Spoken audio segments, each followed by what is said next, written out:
Some promises wait quietly for decades before they finally ask to be fulfilled. I found the photograph by accident on a rainy afternoon in October. I had been cleaning out old boxes in my garage outside Portland, Oregon, trying to make room for things my children said I no longer needed to keep. At 60 years old, people start speaking to you differently. They say things like simplify your life, downsize, travel while you still can. My son Michael had been asking me for months to clear out the garage before winter arrived. So that afternoon, while rain tapped softly against the roof and cold air drifted in through the half-open garage door, I climbed up an old aluminum ladder and pulled down a faded cardboard box covered in dust. The tape had yellowed with age. One corner was crushed inward like it had survived too many moves over too many years. I almost threw it into the donation pile without opening it. But then I noticed my own handwriting across the side in black marker. Southeast Asia. 1993, something inside my chest tightened before I even opened it. I sat down slowly on the cold concrete floor and lifted the lid. Inside were pieces of a life I had almost convinced myself belonged to someone else. A faded cotton scarf with tiny hand-stitched flowers. A small carved wooden elephant no larger than my palm. Old rolls of film sealed in plastic. Letters stained by humidity. And beneath all of it, wrapped carefully in tissue paper, was a photograph I had not seen in almost 30 years. In the picture, a little girl stood barefoot in front of a weathered wooden building with a rusted metal roof. Her dark hair was unevenly cut just below her chin, and she wore an oversized yellow shirt that hung loosely from her thin shoulders. But it was her smile that stopped me cold. Even after all those years, I remembered it instantly. Wide. Bright. Unafraid somehow. Behind her, several other children crowded together near the doorway, curious about the American woman holding a camera in a village most foreigners never visited. I stared at that little girl for a long time while rain continued falling outside. The garage around me disappeared. Suddenly I could smell humid air again. Wet earth. Rice cooking over charcoal fires. I could hear distant motorbikes echoing down muddy roads and the soft rustling of palm leaves moving in warm wind. My hands trembled slightly as I turned the photograph over. On the back, written in faded blue ink, was one word. And I closed my eyes. And just like that, I was 27 years old again. Back then, I thought I was simply taking a temporary trip overseas before settling into real adult life. I had no idea one small village halfway across the world would stay with me longer than any job, any house, or even my marriage. In 1993, I traveled through parts of Southeast Asia with a small educational group focused on war history and cultural preservation. At the time, America still spoke about those wars in careful voices. Most people preferred not to think about them at all. But I had always carried questions inside me. Questions about the places left behind after headlines disappear. Questions about the ordinary people who continue living after history moves on. I remember landing in the capital city under heavy gray skies, carrying one suitcase, 2 cameras, and the careless confidence of someone who still believed the world made sense. For several weeks, we visited historical sites, museums, memorial grounds, and remote provinces that still carried scars from conflicts decades earlier. Yet the deeper we traveled into the countryside, the less interested I became in history books and official tours. What stayed with me were the faces. Farmers working flooded rice fields beneath unbearable heat.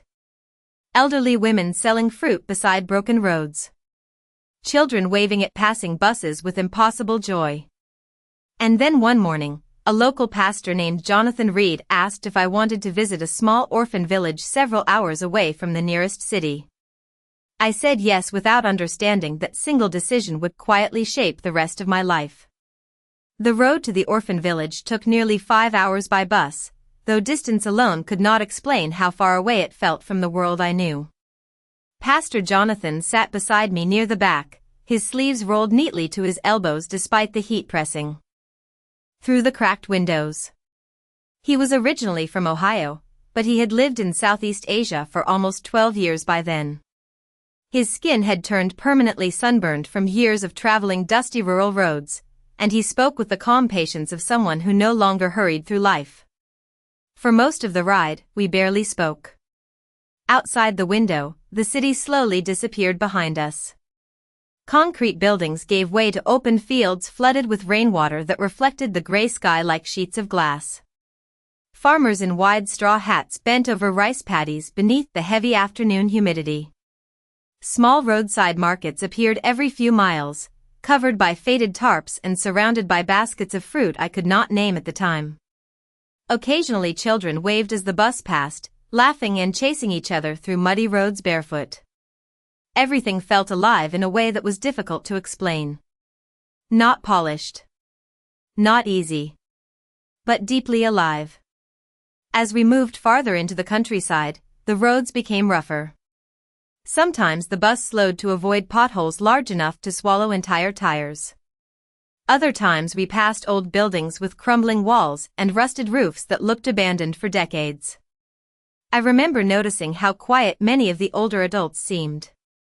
They smiled politely when they saw foreigners, but there was a heaviness in their eyes that stayed with me. At one point, the bus stopped beside a narrow wooden bridge while several men guided a herd of water buffalo across the road. Rain began falling lightly again, soft enough that the drops looked silver against the green fields. I rolled my window down slightly and breathed in the scent of wet earth and wood smoke drifting from distant cooking fires. Pastor Jonathan glanced at me and smiled faintly. "People think healing happens quickly after war," he said quietly. "But some places carry pain much longer than history books do." I never forgot that sentence. By the time we finally arrived, the sun was already beginning to lower behind thick clouds. The orphan village sat near the edge of a dense stretch of jungle several miles from the nearest paved road. There were only a handful of wooden buildings connected by narrow dirt paths. Chickens wandered freely through the yard. Laundry hung from clotheslines strung between crooked poles. Somewhere nearby, I could hear children laughing. The sound surprised me more than anything else. I had expected silence. Sadness. Maybe even fear. Instead, the moment we stepped off the bus, several children ran toward Pastor Jonathan with bright excitement, wrapping thin arms around his waist and speaking rapidly in their local language. He laughed warmly and introduced me as Eleanor from America. The children stared at me with open curiosity. One little boy pointed at my sneakers and burst into laughter, causing the others to laugh too. I laughed with them even though I did not understand why. The main building served as both a kitchen and sleeping area for the younger children. Inside, rows of simple mats lined the wooden floor beneath slowly turning ceiling fans that barely moved the heavy air. The room smelled faintly of soap, rice, and rain-damp clothing. Near the back, several older girls stirred soup inside large metal pots while younger children carried bowls to low wooden tables. Everything looked worn from years of use, but carefully maintained. There was dignity in the way they cared for what little they had. A woman named Thursday, who helped manage the village, poured me a cup of tea and apologized for its weakness because they were running low on supplies that month. I remember feeling embarrassed by how casually she said it, as if going without was simply part of ordinary life. Back home, I had spent $40 on airport magazines and snacks without thinking twice. That evening, while rain hammered softly against the roof, I sat near the doorway watching children eat dinner together. Some shared bowls.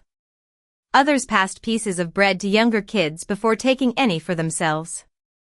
Nobody complained. Nobody fought. Then I noticed a little girl sitting quietly near the corner of the room holding a worn cloth doll against her chest. She could not have been older than 6. Her yellow shirt hung loosely from her shoulders, and her dark eyes studied me carefully from across the room. When I smiled at her, she hesitated for a moment, before slowly walking toward me. And then, without saying a single word, she reached out and placed her small hand inside mine. Her hand was so small that at first I barely felt it resting against mine. I looked down and saw her staring at me with enormous dark eyes that seemed far older than any child's should. She did not smile right away. She simply stood there beside my chair holding the cloth doll against her chest while rain continued falling softly outside the wooden walls. Pastor Jonathan leaned closer and spoke quietly. "Her name is Anne," he said. "She arrived here about 2 years ago." I glanced back at the little girl and gently squeezed her hand. "Hello, Anne," I said softly. She tilted her head slightly as though trying to understand the sound of my voice. Then, very carefully, she smiled. It was not a shy smile exactly. It felt more like hope testing whether it was safe to appear. Something inside me shifted at that moment in a way I still struggle to explain even now. During dinner, Anne remained close beside me almost the entire time. Sometimes she sat quietly near my chair. Other times she watched me with open curiosity while I attempted to eat rice and vegetables with chopsticks badly enough to make several children burst into laughter. I laughed too. The room slowly filled with warmth and noise despite the storm outside. For the first time since arriving in Southeast Asia, I stopped feeling like an observer passing through someone else's tragedy. Instead, I felt strangely connected to the people around me. After dinner, the electricity flickered twice before going out completely. Nobody reacted with surprise. Several older children calmly lit candles while others opened windows to let cooler air drift inside. The entire room glowed softly beneath candlelight and rain shadows. One boy began quietly singing a local folk song while younger children gathered around him. I did not understand the words, but the melody carried something deeply comforting inside it. I remember looking around that room thinking how little these children possessed by American standards. Their clothing was worn. Their shoes rarely matched. The building itself needed repairs. Almost everywhere I looked. Yet there was tenderness here. Patience. Community. People took care of one another because survival depended on it. Back home, everyone I knew seemed exhausted from chasing larger homes, newer cars, promotions, schedules, and obligations that never ended. Yet somehow these children, with almost nothing, still found reasons to laugh every single day. Later that evening, Thursday showed me where I would sleep for the night. The room was small and humid with a narrow cot beneath a slowly turning fan. A single candle burned beside the window, attracting tiny insects from outside. Before leaving, Thursday handed me a folded mosquito net and apologized again for the simplicity of the accommodations. I assured her I had never stayed anywhere more meaningful. She smiled politely, though I do not think she fully understood what I meant. Sleep came slowly that night. Rain continued tapping against the roof while distant thunder rolled somewhere beyond the jungle. Every few hours I heard children coughing softly in nearby rooms or footsteps moving quietly through the hallway. Around midnight, unable to sleep, I stepped outside onto the small covered porch. The air smelled of rainwater and wet leaves. Somewhere nearby, frogs croaked loudly in the darkness. I sat down on the wooden steps and looked out across the village beneath the pale glow of scattered lanterns. That was when I noticed Anne standing a few feet away holding her cloth doll again. She looked startled when she saw me awake. "Cannot sleep either?" I asked gently.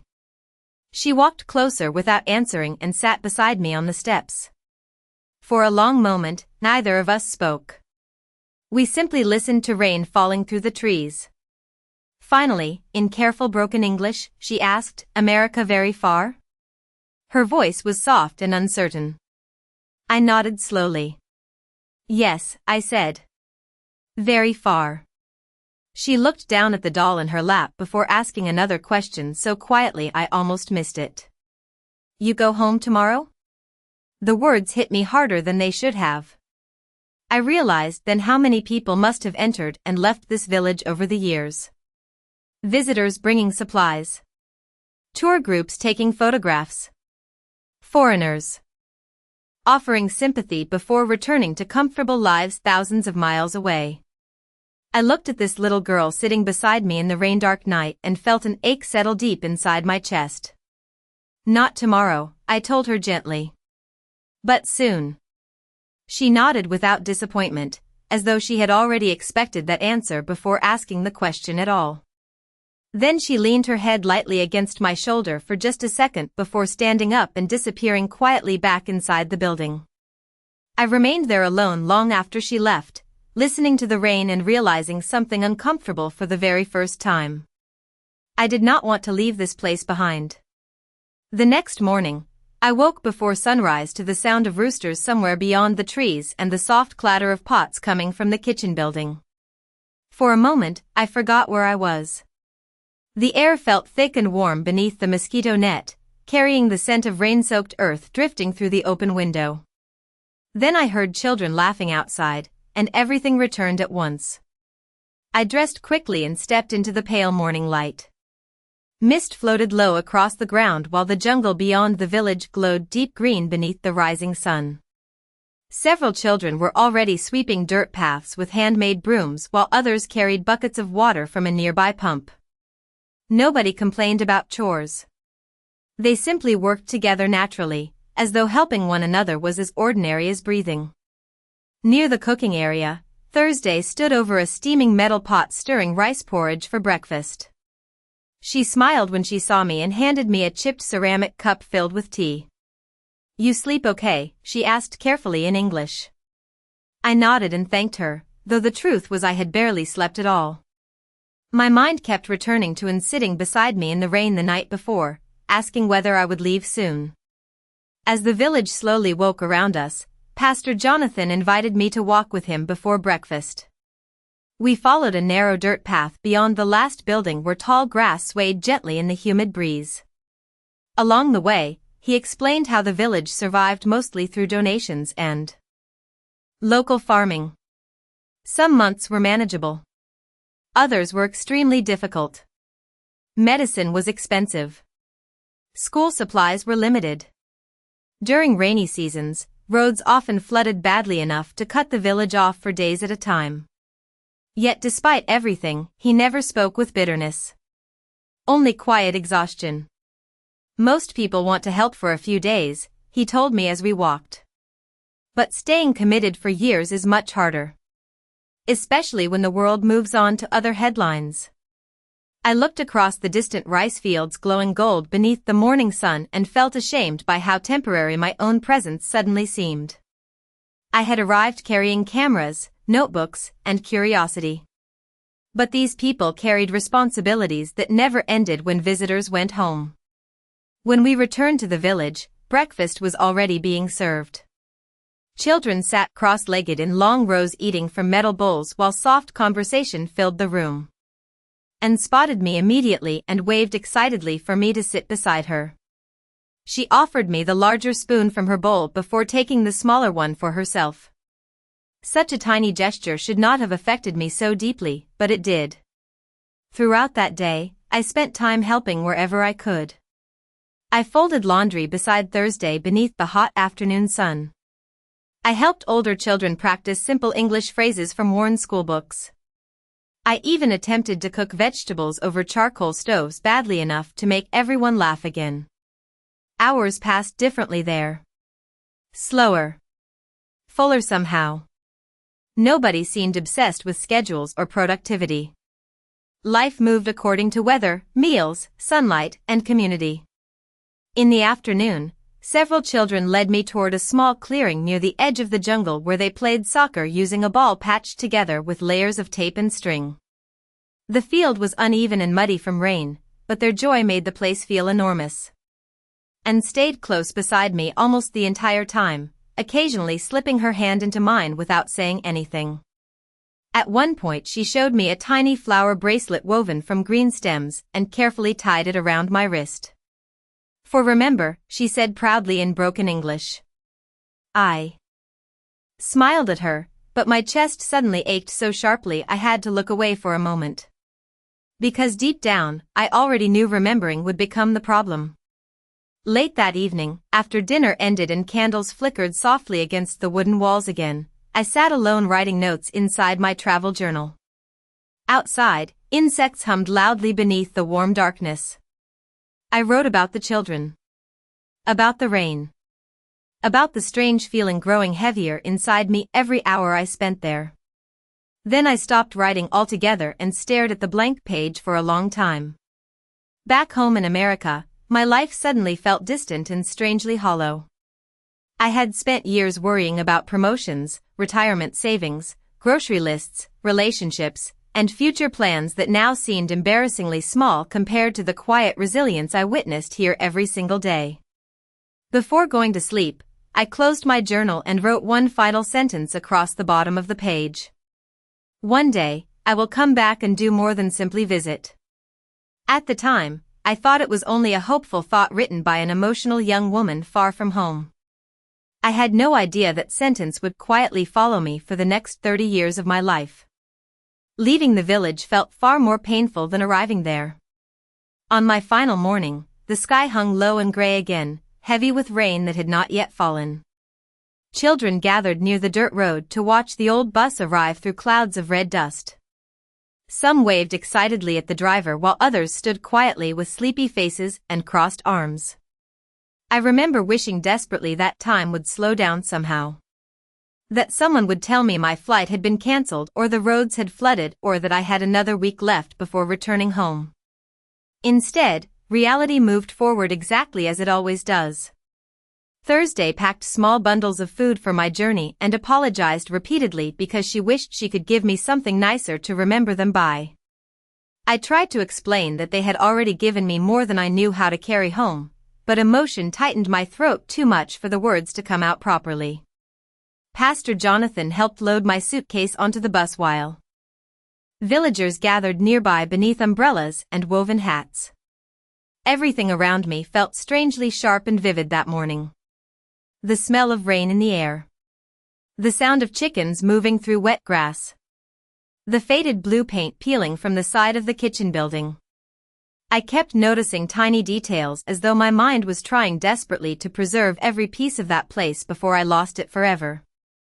Then I saw Anne standing several feet away holding the cloth doll against her chest again. She looked smaller than usual somehow. Quieter. I walked toward her slowly and knelt down so we were eye level. For a moment neither of us spoke. Finally, I reached into my bag and removed the small instant camera photograph I had taken of us together the day before. In the picture, she stood beside me wearing the flower bracelet she had made while both of us laughed at something outside the frame. I handed it to her carefully. She stared at the image for several long seconds before looking back up at me. "You keep," she whispered softly. I shook my head. "No," I said gently. "This one is yours." Her fingers tightened around the photograph while tears slowly filled her eyes. Seeing that nearly broke me. Children are not supposed to understand goodbye that deeply. Not at 6 years old. Before I could stop myself, I hugged her tightly against my chest. She smelled faintly like soap, rainwater, and smoke from the cooking fires. "I will come back one day," I whispered into her hair without thinking. The words left my mouth before I had fully understood I meant them. She pulled back slightly and searched my face carefully as though deciding whether to believe me. Then she nodded once. Just once. As if promises mattered deeply where she came from. The bus driver called out impatiently, and suddenly everything moved too quickly. People waved. Bags shifted. Engines rattled loudly beneath gray skies. I climbed aboard and found a seat near the window while warm rain finally began falling across the village in soft silver lines. As the bus slowly pulled away, I looked back through the rain-streaked glass and saw Anne standing barefoot beside Thursday near the road. She held the photograph carefully against her chest with both hands. I kept watching until the village disappeared behind trees and distance swallowed it completely. During the long trip back toward the city, I barely spoke at all. Other travelers chatted softly around me while old fans rattled overhead inside the crowded bus, but my thoughts remained fixed on the little village near the jungle and the children waking there every morning to lives far more difficult than my own. By the time I returned to America several days later, autumn had already settled across Oregon. Trees blazed orange and red outside the airport while cold wind cut through my thin tropical clothing. Everything felt louder at home. Brighter. Faster. Grocery stores overflowed with food. Cars filled every parking lot. People rushed through sidewalks carrying expensive coffee cups without making eye contact with anyone around them. I should have felt relieved returning to comfort and familiarity, yet instead I felt disoriented. As though part of me had remained somewhere thousands of miles away beneath humid skies and rain-soaked jungle air. Life resumed quickly after that. I found work again. Paid bills. Met the man who would eventually become my husband. Years passed in the ordinary ways years often do. Children were born. Mortgages replaced apartments. Responsibilities multiplied quietly month after month until entire seasons disappeared before I noticed them passing. Yet no matter how busy life became, certain moments always pulled me backward unexpectedly. A photograph tucked inside a drawer. Rain tapping against windows late at night. The smell of rice cooking somewhere. And every time it happened, I remembered a little girl asking me one simple question beneath a storm-dark sky. You go home tomorrow? The hardest part was realizing I had gone home physically, but emotionally, some part of me never truly left that village at all. For many years, I convinced myself that remembering was enough. I told myself life had simply moved in another direction, the way rivers eventually leave behind the places where they once flowed. There were school lunches to pack, bills to pay, parent-teacher conferences to attend. And endless responsibilities that seemed urgent at the time. Michael grew into a tall, serious young man who loved computers and baseball. Rebecca inherited my love for books and spent entire afternoons curled beside windows reading novels thick enough to scare most adults. My husband David worked long hours as an architect, often returning home exhausted but proud of the life we had built together. From the outside, everything looked stable and successful. We bought a larger house in the suburbs. We hosted Thanksgiving dinners. We took summer vacations along the Oregon coast.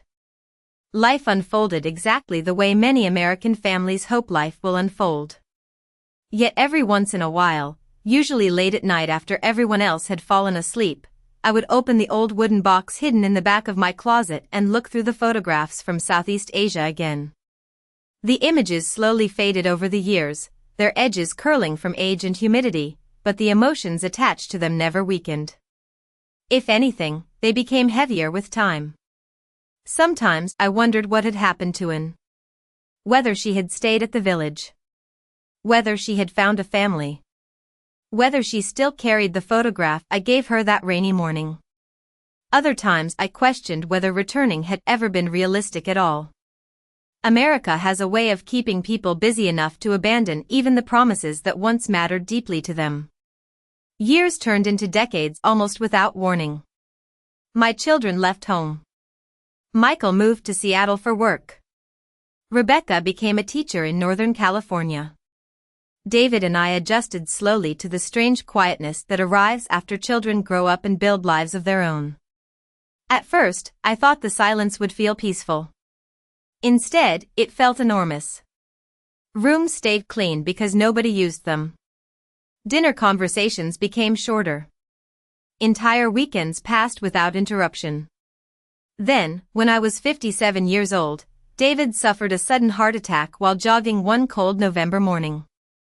One moment we were discussing paint colors for the kitchen remodel.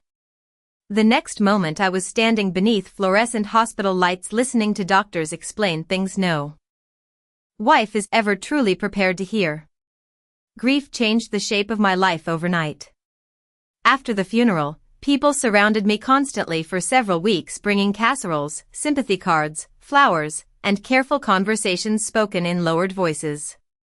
Then slowly, as life continued for everyone else, the silence returned again. Only this time it felt far deeper than before. For the first year after David passed away, I moved through life almost mechanically. I watered plants. Paid utility bills. smiled politely during phone calls with my children. But inside, I felt disconnected from everything around me. One rainy afternoon, while searching for old tax documents in the attic, I came across the wooden box again. Dust covered the lid thickly enough that I had to wipe it clean with my sleeve before opening it. The moment I saw Anne's photograph, something inside me cracked open after years of being buried beneath routine and grief. I sat there on the attic floor for nearly 2 hours holding those old photographs while rain hammered against the roof overhead.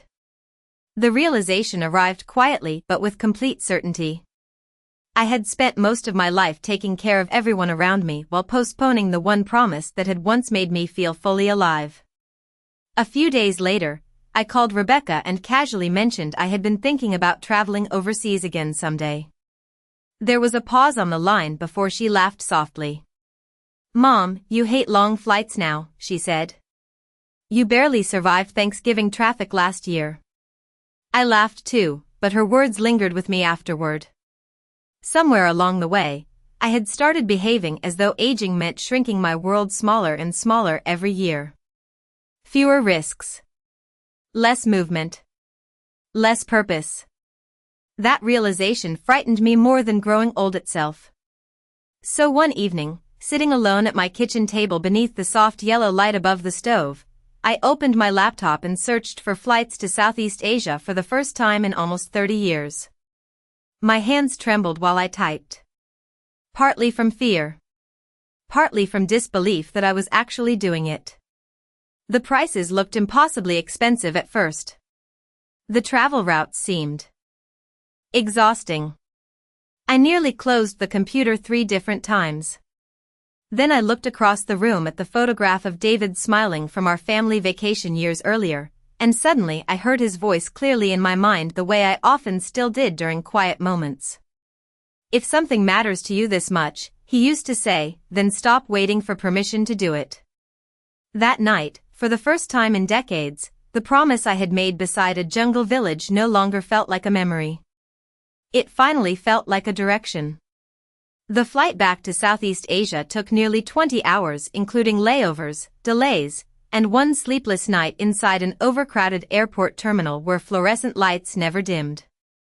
At 60 years old, my body no longer tolerated long travel the way it once had. My knees ached from sitting too long. My back stiffened every time I stood up. Yet beneath the exhaustion, I felt something stronger moving quietly inside me. Anticipation. Fear. Hope. During the final flight, I sat beside the window watching clouds drift beneath the plane while old memories returned in fragments. Rain against tin roofs. Children laughing barefoot through mud. A little girl asking whether America was very far away. For years, those memories had lived inside me like photographs tucked into a drawer. Now suddenly they were becoming real places again. When the plane finally landed, warm humid air rushed through the airport doors the moment I stepped outside. The scent hit me instantly. Rainwater.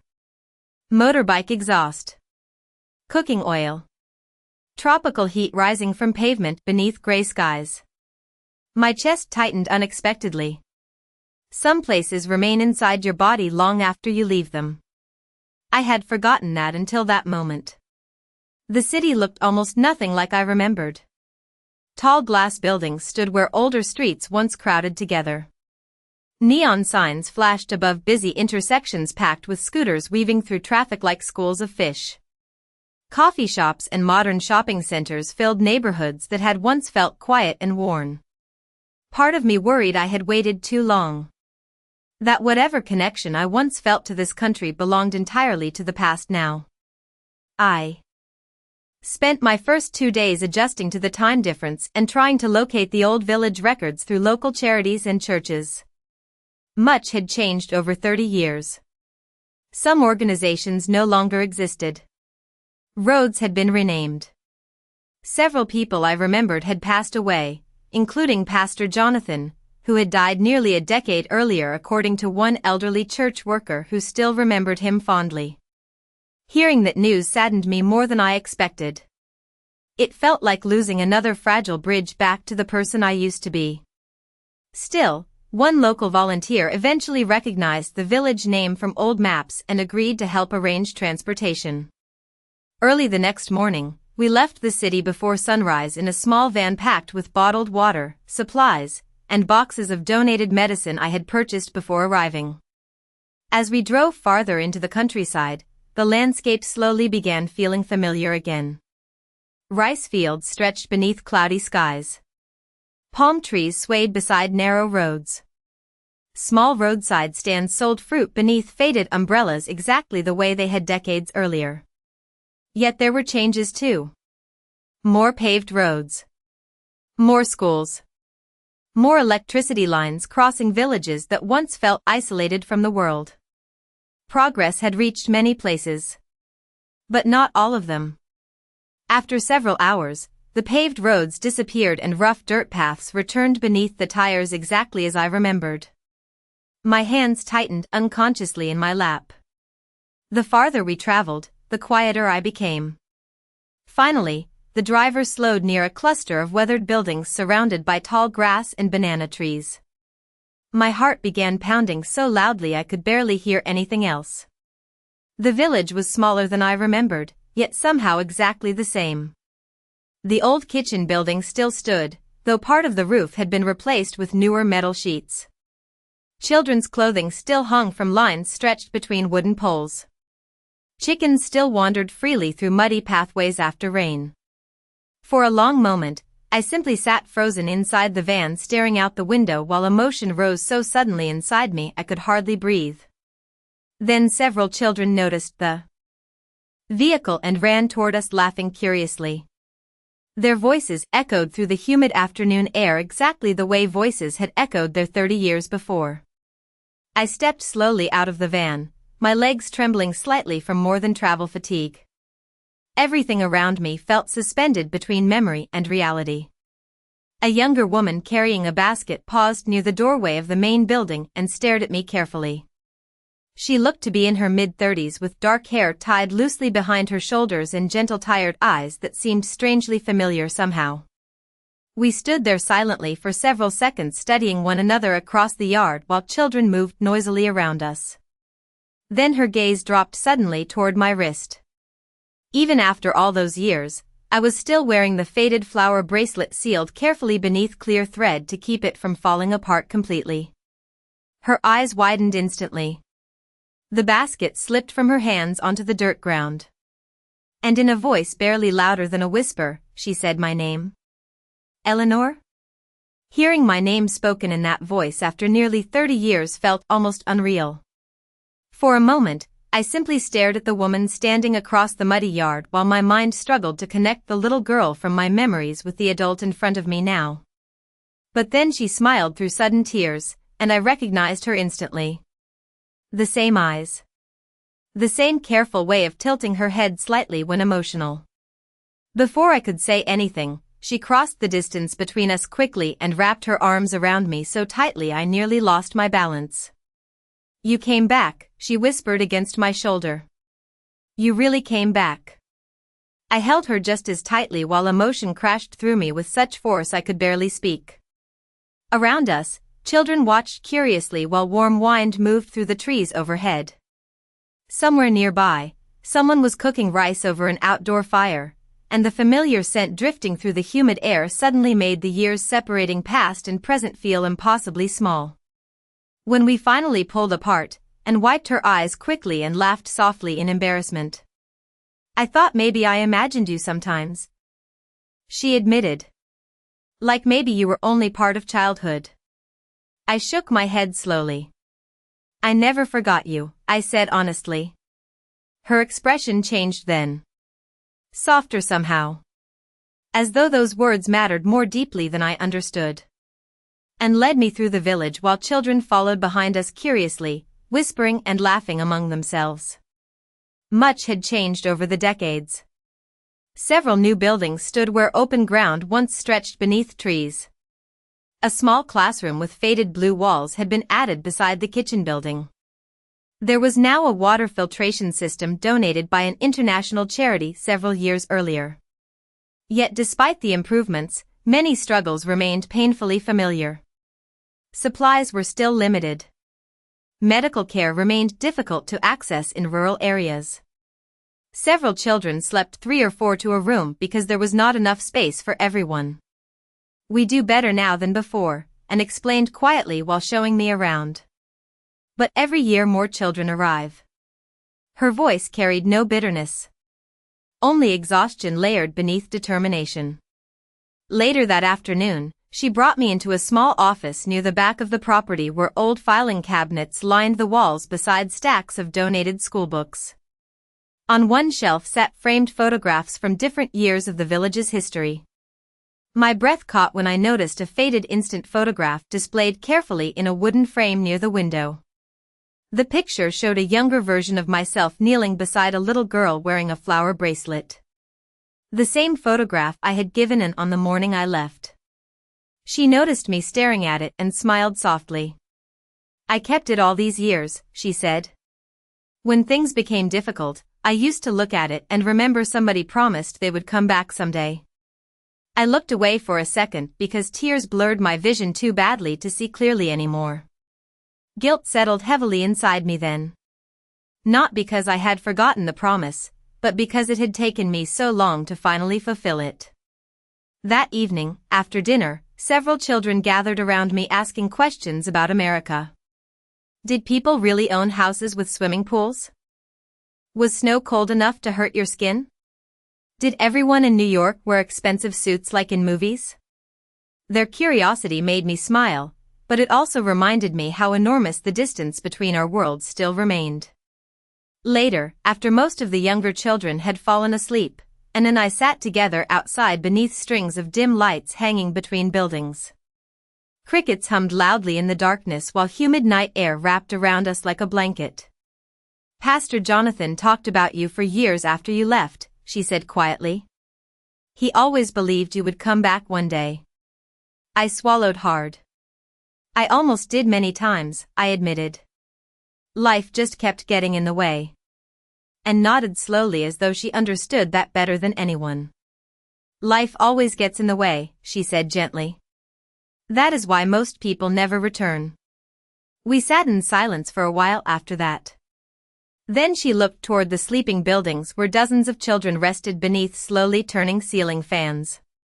"Sometimes I worry about what happens to this place after me," she confessed softly. "There are always more children. Always more needs. Some days it feels endless." I followed her gaze across the dark village and felt something inside me becoming clear with a certainty I had not experienced in years. Back in Oregon, my days had begun blending together quietly after David died. Grocery shopping. Television. Phone calls. Long empty afternoons inside a house that no longer felt fully alive. But sitting there beneath jungle air and dim lights surrounded by children who still needed hope, I felt awake again for the first time in decades. Not younger exactly. But purposeful. Deeply purposeful. And somewhere inside that realization, I understood something else too. I had not returned simply to keep an old promise. I had returned because some forgotten part of myself had been waiting here all along. I stayed in the village for 3 weeks during that first trip back, and by the time I boarded my return flight to Oregon, I already knew my life had changed permanently. The difference was that this time, I was not leaving with only photographs and promises. Before returning home, I met with local community leaders, school administrators, and several aid organizations operating in nearby provinces. I listened more than I spoke. I learned what the village truly needed instead of assuming I already understood. Reliable medical supplies. Better roofing before monsoon season. Scholarships for older children. Transportation for emergencies. Most importantly, they needed consistency. Not temporary sympathy. Not visitors searching for emotional experiences before returning to comfortable lives unchanged. They needed people willing to remain connected even after the feeling faded. Back in Oregon, I sold far more than I originally planned. The large suburban house David and I once filled with noise and children suddenly felt unnecessary. I kept a small townhouse closer to the city and used much of the remaining money to create a long-term support fund for the village. At first, Michael thought I had lost my mind. "Mom, you are 60 years old," he told me during one difficult phone call. "You should be slowing down, not flying across the world every few months." Rebecca worried too, though more gently. She asked whether I was making decisions too quickly because of grief and loneliness after losing Dad. I understood their concerns because, honestly, part of me had asked the same questions myself. But deep down, I knew this was not about escaping grief. It was about finally stepping towards something meaningful instead of waiting quietly for life to end one ordinary routine at a time. Over the next several years, the village slowly became woven into the rhythm of my life. I spent months at a time there helping organize supply shipments, fundraising projects, school programs, and medical visits from volunteer doctors. Some days were exhausting beyond words. Tropical heat drained my energy faster than when I was younger. Internet connections failed constantly. Transportation delays turned simple errands into all-day journeys. During rainy seasons, roads flooded so badly that trucks carrying supplies sometimes could not arrive for days. Yet despite every inconvenience, I felt more alive there than I had felt anywhere in years. Children began calling me Grandma. Eleanor, after one little boy decided my real name sounded too formal. The nickname spread quickly until eventually even teenagers used it while laughing at my terrible pronunciation whenever I attempted speaking their language. I watched children who once arrived frightened and silent slowly become confident students, musicians, teachers, and caregivers themselves. Some left for college in larger cities. Others stayed behind to help younger children the same way older villagers had once helped them. Every success felt personal somehow. Not because I believed I had saved anyone, but because I finally understood what community truly meant. One summer, Michael visited reluctantly after years of skepticism. He spent the first 2 days sweating miserably in the humidity and complaining about unreliable electricity. Then one afternoon I found him sitting beneath a tree helping several boys repair old laptop computers donated from America. By the end of the trip, he was already discussing ways his company could provide refurbished technology equipment for rural schools. Rebecca visited the following year and ended up organizing an entire reading program for children learning English. Watching my own children walk through the same village paths that had changed me decades earlier felt strangely emotional. It was as though the promise I once carried alone had quietly expanded into something larger than myself. Now, at 68 years old, my life looks nothing like I imagined when I was younger. I divide my time between Oregon and Southeast Asia depending on seasons and school schedules. My mornings often begin with roosters outside wooden windows instead of traffic beyond suburban streets. My dinners are noisy and crowded and filled with children arguing over homework or laughing at stories I have already told too many times. Some evenings, after the heat softens and the sky turns deep orange behind the trees, I sit outside the village school watching children chase one another barefoot through the grass while distant cooking fires send smoke curling gently into the air. Those are the moments when gratitude settles over me most completely. Years ago, I believed I traveled across the world searching for a place wounded by history. What I found instead was a place that quietly healed parts of me I did not even realize were broken. People often ask whether I regret waiting so long to come back. The truth is, of course I do. I wish I had returned sooner. I wish I had understood earlier that purpose does not disappear with age unless we allow it to. But I also know something else now. Sometimes life keeps calling us toward the places we belong until we finally become brave enough to answer. And somehow, against all odds, I found my way home in a village that once existed only as a promise carried quietly inside my heart.